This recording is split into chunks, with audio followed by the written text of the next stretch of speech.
And there is no need to be troubled about times and seasons, for the secret of the time and the seasons is in the wisdom of God, in his foresight and his love. And what in human reckonings seems still afar off may, by the divine ordinance, be close at hand on the eve of its appearance. And so be it. So be it. Well, hello and welcome to our podcast on Book 2 of the Brothers Karamazov. And I just love that quote, if you remember, that I was just quoting from the elder Zosima, who is using the words that were in the passage before him, and so be it, and so be it. So with that said, why don't we get started? I thought we could just do a very quick summary, and then we can get to our questions. I am going to be borrowing a lot today from the thoughts of Joseph Frank. You may know him. He's considered the biographer of Dostoevsky, and he has some really good insight into the books. And sometimes I think, why even bother trying to say it better than he does? So with that said, let's talk about Book 2. Now, the action begins in Book 2 with the gathering of the Karamazovs in the monastery.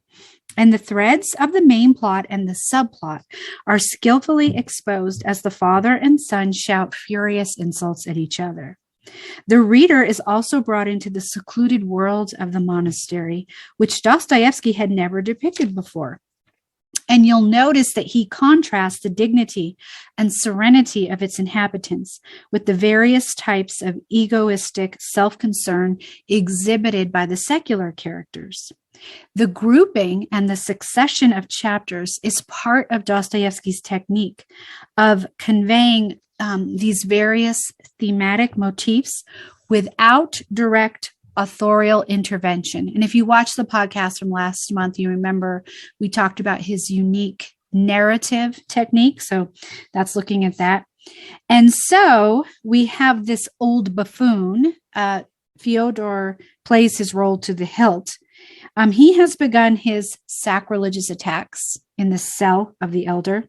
The narrative then shifts to the profoundly moving faith, if you remember, of all of those peasants who are assembled to speak to the elder and to receive his blessing.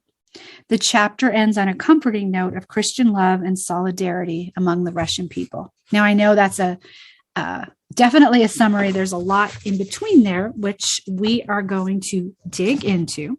So I think we're going to look at these questions, and forgive me, we're going to look at them a little bit out of order, just kind of the way it worked out. But we will look at number 1 first.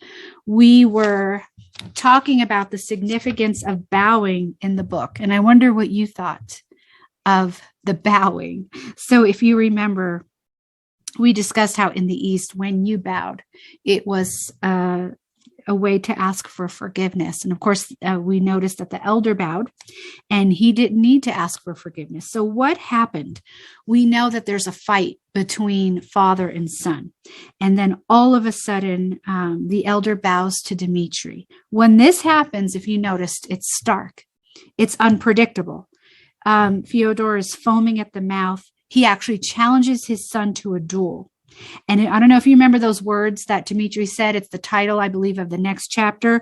Why is such a man alive? Which, this is the question that should be haunting us. So the way it's written, the way the suspense is built, apparently, particularly in the Russian, we are poised for a terrible event. And then all of a sudden, the elder bows down.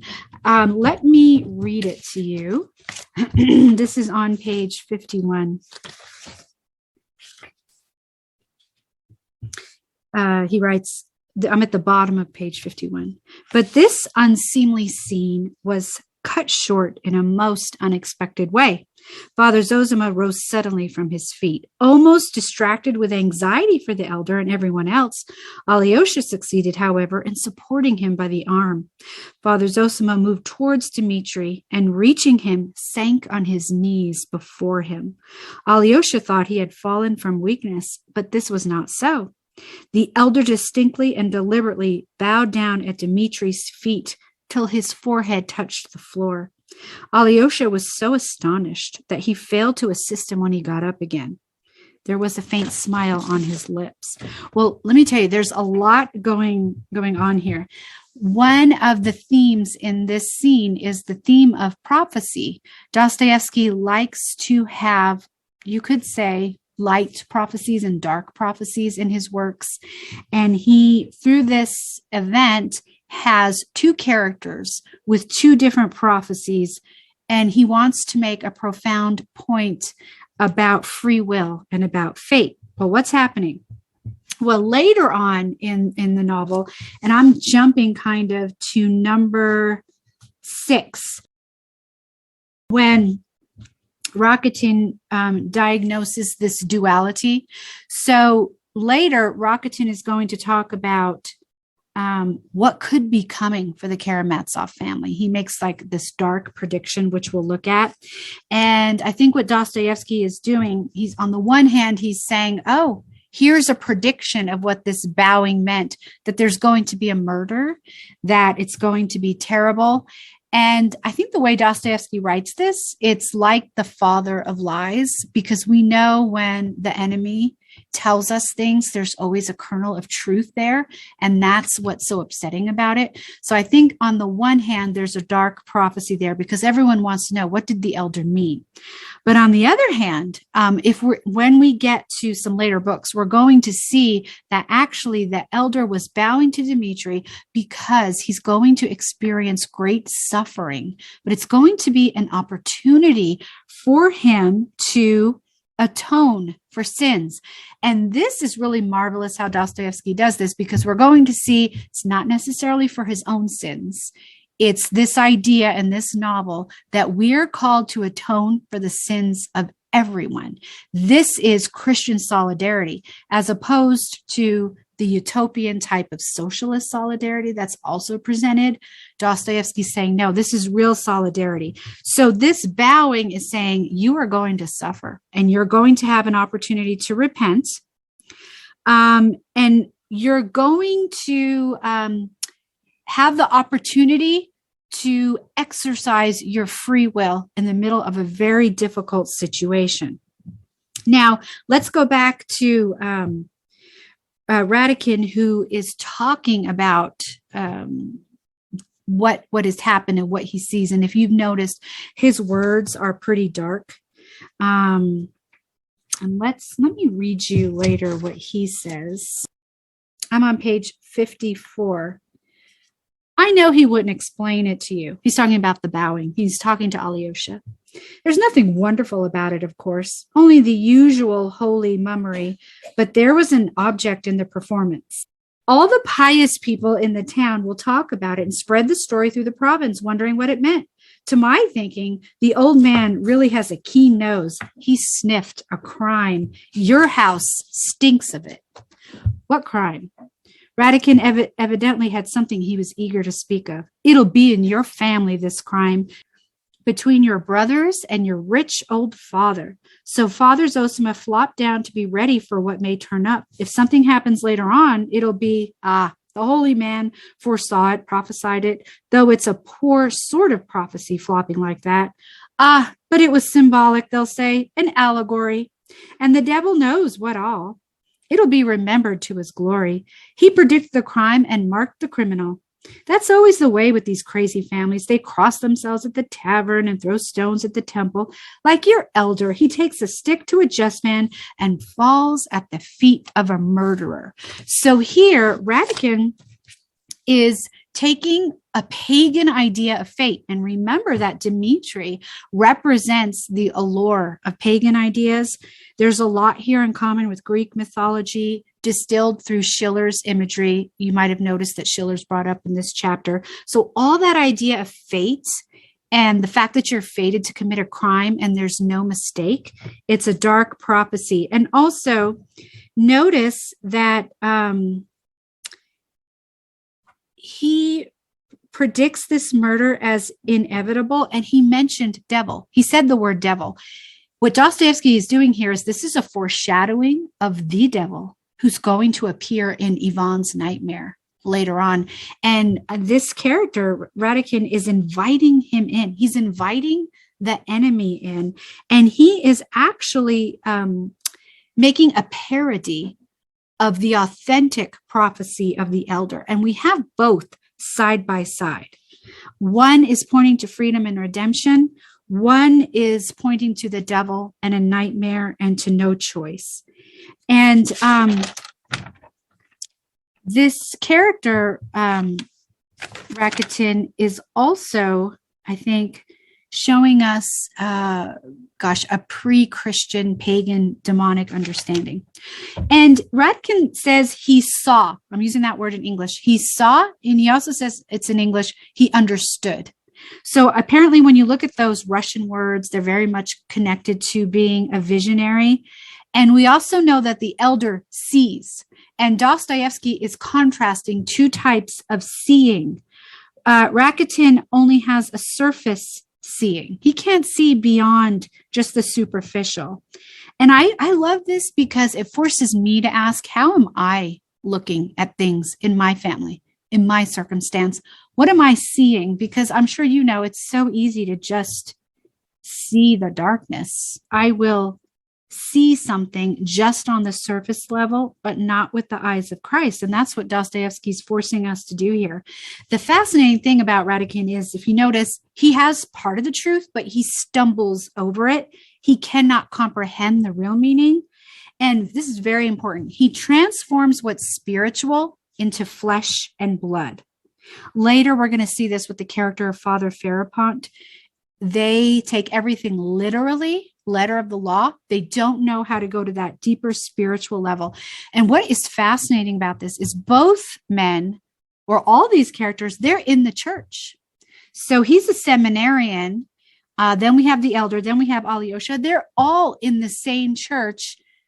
And yet they have such starkly different views. And Dostoevsky is showing us, yes, this is what it's like in the church. You have the weeds and the wheat. They exist side by side. And it's just such a real life portrait. So this bowing that the elder does has so many of the major themes encompassed right there in that solemn action. Okay, so on to question 2. I have a quote here from the patriarch at the bottom of page 29 about beauty. So I want to look at that. I'm going to turn to page 29. I'm at the last paragraph where he says, it is pleasant to take offense. You said that so well, as I never heard it before. Yes, I have been all my life taking offense to please myself, taking offense on aesthetic grounds, for it is not so much pleasant as distinguished sometimes to be insulted. So I wanted to draw our attention to that word distinguished, as I mentioned in the question. In Russian, it translates to beautiful. And I want to talk about the concept of the beautiful. It's a central theme of the novel. And it comes for the first time here in book 2, where the essence of beauty is brought up. Of course, notice he's doing it in a jesting manner. He's a buffoon. Dostoevsky likes to do that. But it is a serious topic. And I think as we address that topic, I want to just bring up, for Dostoevsky, he had 2 lifelong preoccupations in his work that relate to this. Number 1, he was really struck by the inadequacy of man's attempt to create a harmonious world on secular foundations. If you remember from some of our previous talks, Dostoevsky was involved in revolutionary movements. He had close ties with the Christian and the secular revolutionaries, and he was so strongly convinced that it would never happen on secular foundations. On the other hand, he was haunted, I guess, by this ideal of the golden age. He liked that idea that the pagans had, that I talked about with Schiller, of a golden age, but he knew with our fallen nature, it's just a dream and it's not real. And excuse me. And yet mankind has this abiding memory of a lost paradise. So this desire for a golden age, for a social utopia, it's man's yearning for wholeness and completeness and beauty. And it is a central theme of the novel. So when we look at this concept of beauty, I think also it's important to remember how the Karamazov men have a disordered nature. And it's kind of sometimes hidden there, but it's always that quest for wholeness. Now, when we talk about beauty, just kind of a quick review, we talked about this before. Plato in the West gives us an ideal of beauty. That's in the 5th century BC. That continues in Western civilization. Schiller, the playwright, takes this up in the late 18th century. And then this ideal of beauty, Dostoevsky feared it was being forgotten or neglected. So he included it in his works in the late 19th century. And so all the characters are craving for this type of harmony. And we see each character, he's at war within himself. He's looking for that ideal within and in society. Just to kind of review, Ivan is looking for a certain type of wholeness, rational analysis. His Euclidean understanding is it's not adequate. Dmitri, he gives in to his primal urges and it brings him despair. I don't know if you noticed in book 2, when Dostoevsky discusses Dmitri's physical appearance. If you noticed, it says he looks older than he really is. There is this understanding that this life he's lived, it's not leading to life. And of course, Alyosha has this ideal for beauty that he seeks in the monastery. And as we've already seen, that unity, that beauty there, it's very frail. There's a lot of division there as well, even in the monastery. So the essence of beauty is brought here in book 2 for the first time, even though it's an adjusting manner. Dostoevsky was unique to bring up these themes in a classical understanding and in a Christian aesthetic. He brought them both together. What's fascinating when you read Dostoevsky, he has all these levels of beauty or longing for beauty, but never forget, for Dostoevsky, the highest beauty is Christ himself. And the way that's concretely presented in the novel, it's interesting, if you remember, it's through icons of the Madonna. So if you remember from book 1, we looked at Alyosha remembering his mother, holding himself up as a baby. There was the setting sun. Well, later we're going to see when the elder speaks of his brother's life, and there's a lot going on, there's a nanny who lights the icon in the room. So for Dostoevsky, there's this transcendent beauty, and the way it comes concretely to us is through the icon of the Madonna. And I just think that's so practical and real and true in life. So that is how he's talking about beauty. Now, I mentioned in the question this disturbing theme of self-laceration. And that comes as a theme through many different characters and many different stories. Definitely in this novel, there are characters who have a self-imposed martyrdom. That's how they deal with suffering. You might remember that Alyosha says Ivan was looking for suffering. We've had a little hint of the character Katerina. We're going to see how much she likes this idea of someone being the victim, and the character of Lisa, who harms herself. So there's just a lot of characters searching for wholeness, harmony, beauty. They don't find it, and their response is a self-imposed martyrdom. And Dostoevsky is going to build on that much, much stronger later on, but I wanted to lay the foundation for that now.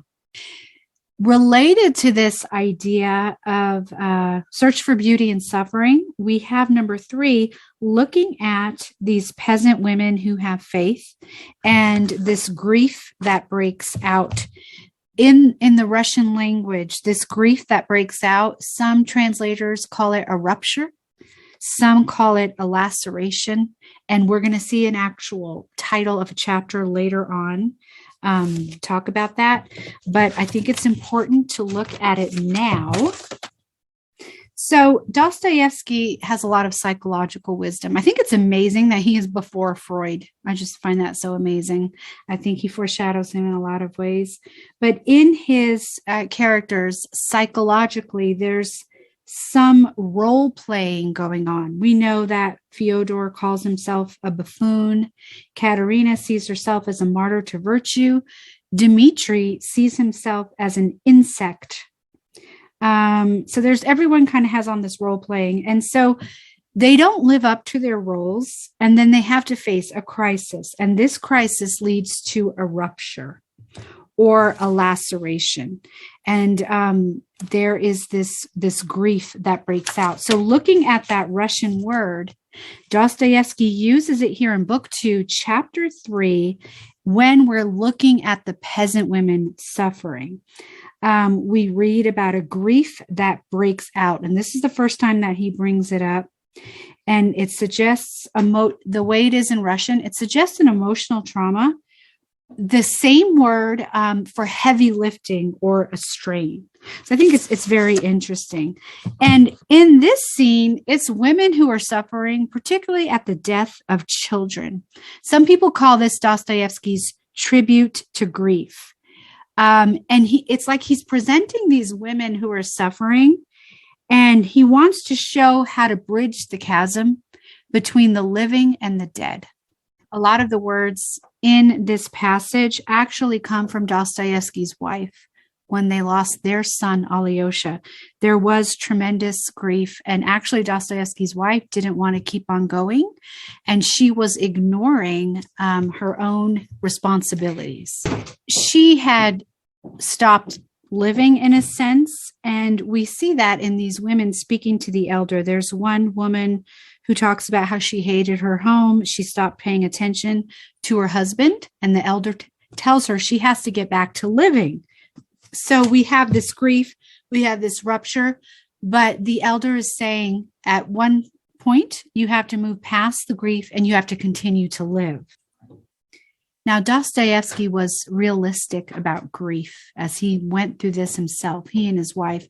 And I love how he has practical advice for how to face this rupture. And the way he does it is through the biblical aesthetics of Father Zosima. And if you remember last time, we talked about a redemptive remembering, how we remember events in our life. And I want to look a little bit closely at what he does. Now, if you remember, these women are talking about their grief, and the elder is using sacred texts of the lives of the saints and the Bible to comfort the mother.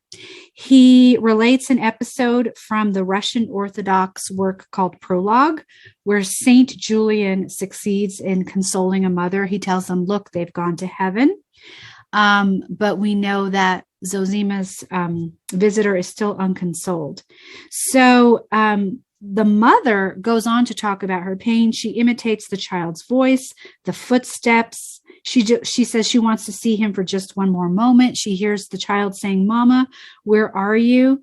And so what the elder does is he responds with a direct biblical quotation. You may remember he's quoting from the 2nd chapter of Matthew, but Jesus is actually quoting from the 31st chapter of Jeremiah. It is Rachel weeping for her children and would not be comforted because they are not. And actually, Rachel wasn't weeping over dead children. She was weeping over her barrenness back in the book of Genesis, but the elder uses the texts comfortably and liberally in the way that he wants to. Now, what is he doing? This is really beautiful. The elder is superimposing this biblical image on the grieving woman before him. He has so internalized the word that he sees the whole world as an image of that text from Scripture. And so he's linking her grief with the ancient Rachel. And what is he doing? He's sanctifying her and he's universalizing her. That's because of his healthy vision of the world. And he's showing us this happened in ancient times, in biblical times, and now it's happening in contemporary Russia, and you are part of this big narrative, this big Christian story. He tells her to weep, but he does tell her that her weep will turn to joy. And of course, he's echoing Christ's words. And if you look at the way he used sacred texts, there's an ascending order of authority and inspiration. First, there's Orthodox stories, then the Old Testament, then the evangelist, and then finally a quote from Christ. So he's a very good student. He has the proper order, the proper way to serve the human person that he is comforting. He makes an Old Testament episode serve the central New Testament prophecy in a context of grief and loss of a child, all while stirring up hope and immortality, all through this picture of maternal love. And he promises to remember the child in his prayers. What's beautiful about this scene, I don't know if you noticed, it parallels Alyosha's visits to his mother's grave. It's an inversion. Here, a mother grieves for her dead 3-year-old Alyosha. In the earlier scene, the young man Alyosha was silently mourning his dead mother. The mother's suffering love for her Alyosha reminds the reader of Alyosha's mother's love for him. So this is what art can do, right? With suffering, it can give us a new vision, a new way to work through our grief. Alyosha, the hero, becomes a fleeting resurrection of the dead child Alyosha, just as these peasant women, these shriekers, are momentary resurrections of his own mother. Isn't that amazing how he does that? These parallels are underlined by all of these memory motifs and all of these parallels, almost word for word. For example, remembering her child, the mother says, I can't forget him. It's just as if he is standing right here in front of me. If you remember, this is how Alyosha remembered his mother, like she was right here standing in front of me. Once again, this abiding memory is expressed in the present tense of a beloved dead person. It's just beautiful how he does all of this together. So in reviewing our question, in this grief that's tremendous, that Dostoevsky is well aware of, and he has lived through it, he is giving us this beautiful biblical aesthetics to reframe how we have those moments of grief. And I think just as the characters do, just as they place themselves in a biblical story under an icon of Our Lady, we can do the same. And I believe it will bring us to healing. As you see with all of Dostoevsky, everything's about seeing. How are we looking at this event? And he shows us right away, the people who have no faith just look at it at the top level. If we're willing to look at it, though, under the gaze of the Madonna, we can see our suffering in a whole new way, and it opens the door for a resurrection experience. So question number 4, I thought it would be fun to look at some of the new characters, and I don't claim to be an expert on Russian pronunciation at all. When we're translating from Russian into English, there's different ways to say different names. I'm tempted to say Madame K for Madame Koklakov. She is a fascinating character. So she has picked up secondhand fashionable atheism from France. You can notice from some of the words that she says. And then there's one fascinating part where she's actually quoting Turgenev, Fathers and Sons, if you remember that from one of our podcasts. So she is, she's up on all the authors and she knows about all of that. But in her exchange with Father, I think that even though she is a character we can be very critical of, I think there's some affectionate condescension. I think the elder is quite gentle with her, even though she's a naughty character.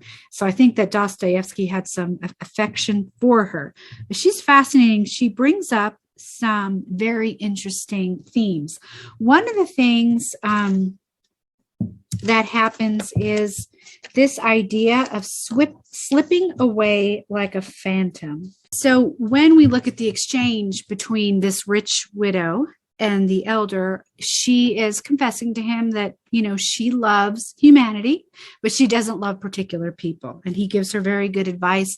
And he's very compassionate to her and says, well, as long as you're aware of it, that's making progress.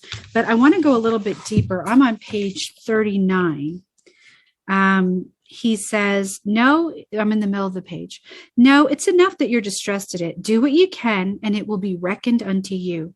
Much is done already in you, since you can so deeply and sincerely know yourself. If you've been talking to me so sincerely, simply to gain approbation for your frankness, as you did for me just now, then of course you will not attain to anything in the achievement of real love. It will get no further than dreams, and your whole life will slip away like a phantom. In that case, you will naturally cease to think of the future life too, and will of yourself grow calmer after a fashion in the end. So if we talk about this slipping away like a phantom in Russian, this is very important to Dostoevsky. It's the concept of a godless life that is not a real life. It is a phantom life. It is like a dream. And he is quoting from the book of Job, chapter 20, verse 8. I'm going to read it to you. It says, he will fly away like a dream and not be found. He will be chased away like a vision of the night. So Dostoevsky's taking this scripture from the Old Testament, and he's also looked at it in German philosophy and in German literature, and he's applying it to his Russian contemporaries who are following atheistic Western ideologies. And he's saying, when you have these beliefs that lack historical, national, or moral substance, you are a phantom and you will be forgotten and you will not live an eternal life. This concept, it's terrifying. It should be terrifying. This concept of this phantom life is going to reappear when we meet the devil. I don't know what other novel we could say. Well, we're going to meet the devil. But when we meet the devil tormenting Ivan, we're going to come across to this phrase again. Now, when he tells Madame K to avoid falsehood, I don't know if you noticed, Dostoevsky loves to double. She's the female double of the buffoon, Fyodor. But she does, she kind of takes the punishment that he gives to her. Now, she also has an interesting daughter, doesn't she? We meet the character of Lisa, who loves Alyosha. She suffers from hysteria. She is someone who's described later on as having flashing eyes and grinding teeth. She gives in to self-mutilation and self-destructive behavior. She's a disturbed character. She represents the despair of the youth in Dostoevsky's time. And I know we can relate in our times to what young people are going through. Well, he was seeing this. She is an example of teenage loneliness, and we will see a lot more of her. We also, of course, meet the character of Radikin. I think he is fascinating because if Ivan represents the populist youth that Dostoevsky knew as genuinely inspired by Christian ideals, this character shows how when you remove these ideals from any real Christianity, now we will only have the lowest level of human behavior. And he sets himself up as Ivan's intellectual opponent. But he is a despicable character because he cannot imagine that anyone would truly live for virtue. He's definitely the worst type of revolutionary, and he's living in the monastery. So he is representing the generation after those early populists who become more and more atheistic. We also get glimpses. We're hearing about other characters. Dostoevsky likes to build suspense. When he introduces a character, you might hear about them, and it's step by step. This happens with Katerina. Notice we don't even really know how she is. She's brought up, but we know she's involved in something interesting. We have a reference to her suffering, and that's very significant. We already know from the way the narrator talks about her that there's unreliable sources involved in talking about her and that they're exaggerated. So the reader is listening up. The character of Grushenka is brought up. We hear about her as the seductress, and we know she's going to be a very important character. We briefly meet Maximov. He's a landowner who's impoverished. He's kind of a silly old man who likes to drink. People keep him around out of pity. He's noted as a sponger. He sponges off of other people. I'm sure that's a bad English translation, but I only bring it up because later that's how the devil will be described, as a sponger. We also meet Father Paisi. He is a senior monk in the monastery. He defends the elder. That's what his role is. And I did want to briefly, you might have heard an exchange about von Son. Fyodor brings him up. At the time, he was the victim of a murder in St. Petersburg in 1869. He entered a brothel. He was poisoned, robbed, and cut into pieces.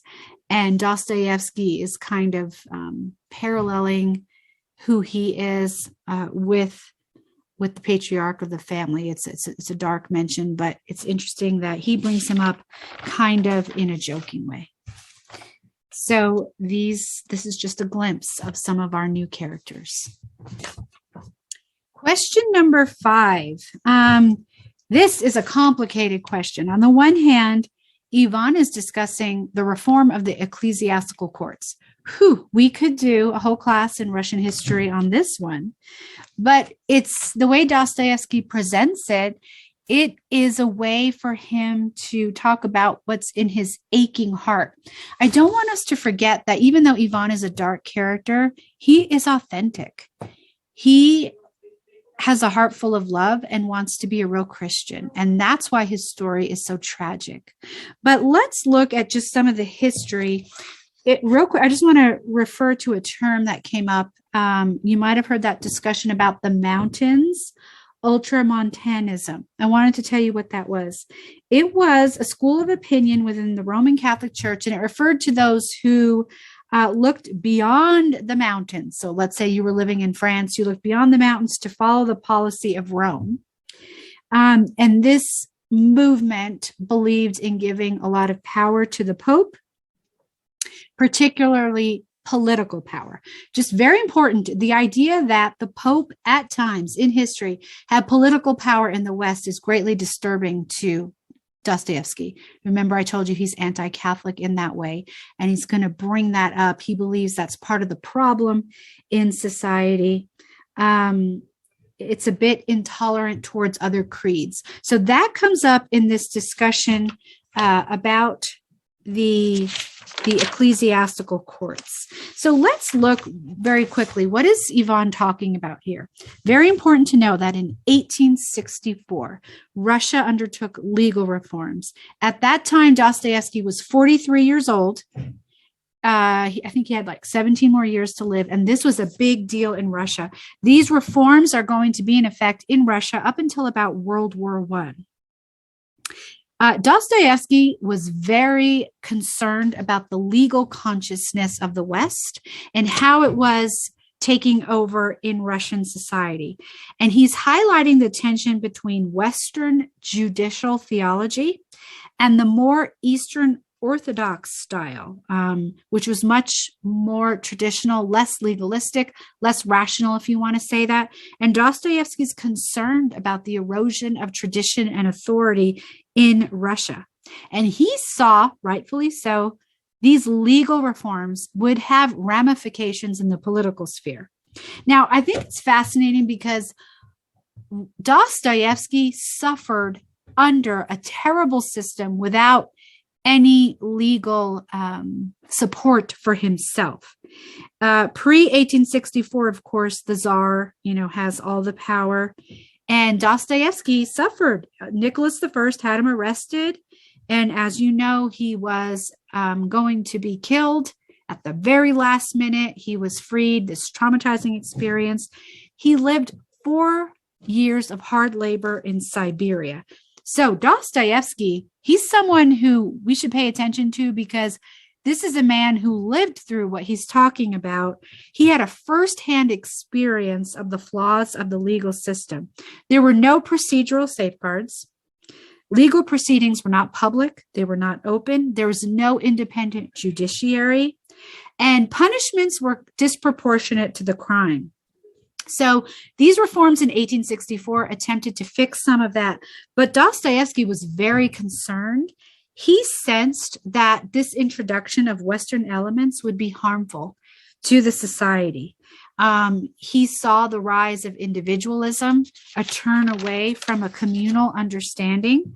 There is this obsession with formal equality following the letter of the law, strict legal categories, and he believed that this would diminish the best instincts of the Russian people. He saw it as a rise of competition and individualism. He saw this adversary system in the courtroom as one that's not concerned with truth. Instead, each party is preparing their own version of events. And this is just a hint here now in this book. It's going to play big later on at the end of the novel when we have a big court scene. This is Dostoevsky setting us up for what happens in the court scene, because the role of theatrics, the rhetoric of the lawyers comes to play a big part. And Dostoevsky is asking, does this have anything to do with justice or with truth? He's very concerned about it. He felt that the court system from the West placed the individual in isolation from his fellow citizens. He wanted the court system to have some type of religious care for souls and some type of redemption. He wanted the system to look for reconciliation within the wider community. And he wasn't seeing that, and he was very concerned. Now, I think it's important to note that in this complicated discussion, so it's a complicated discussion, what Ivan's article, he wrote an article about the courts, what's happening. It's interesting because he seems to present a viewpoint that both sides felt he was supporting.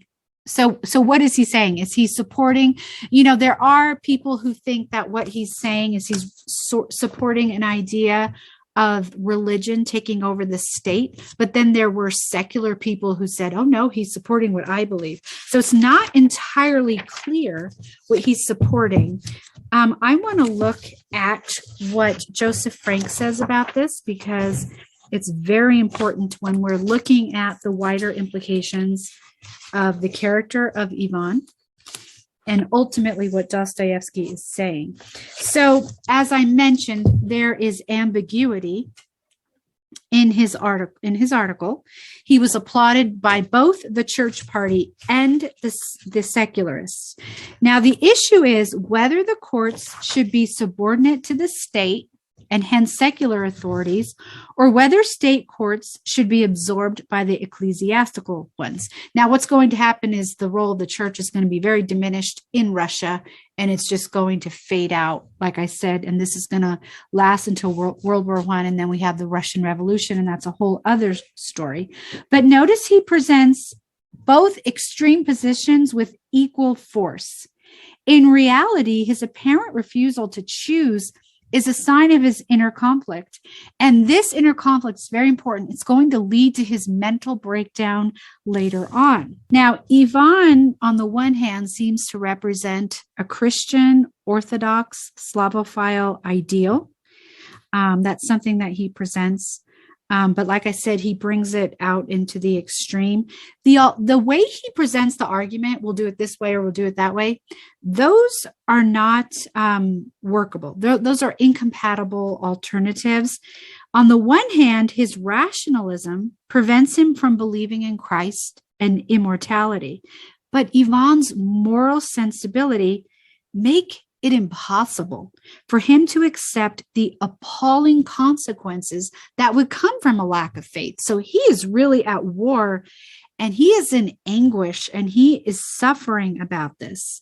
And if you notice, when he talks to the elder, the elder says, you don't believe in either of those. You're joking and you're an atheist. And it's interesting because Ivan says, I wasn't altogether joking.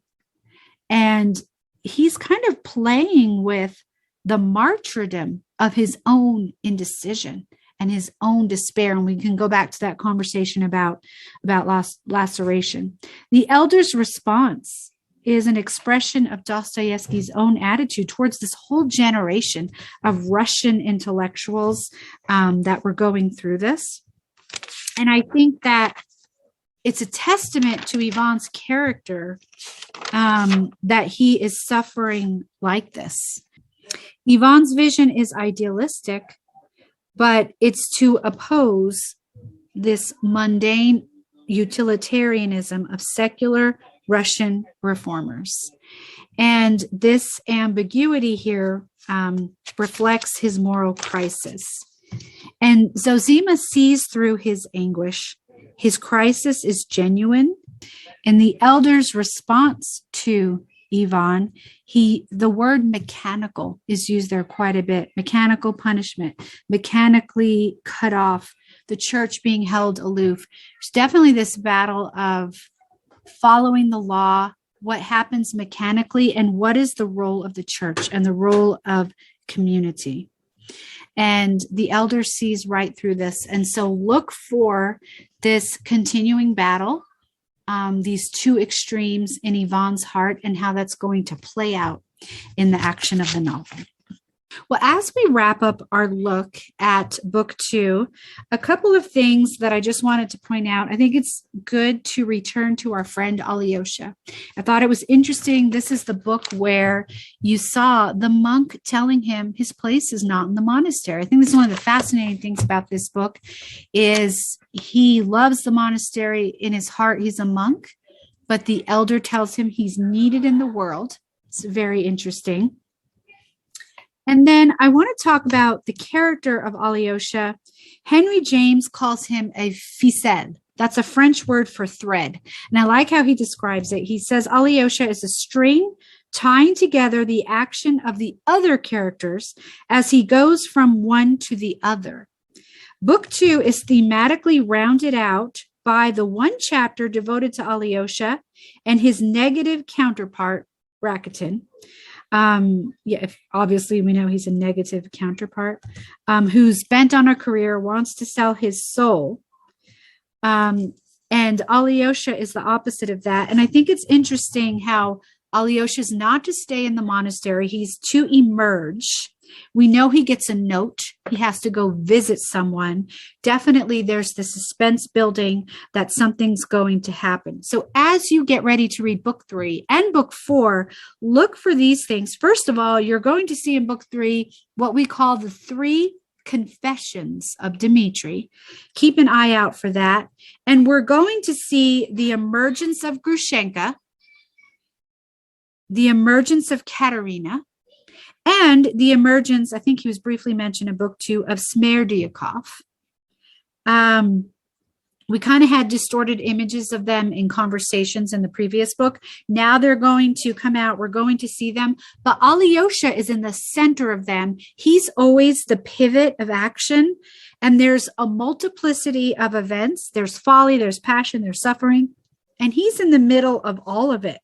And what's beautiful about book 3, you're going to see all of this is happening under the shadow of the monastery and the impending death of the elder.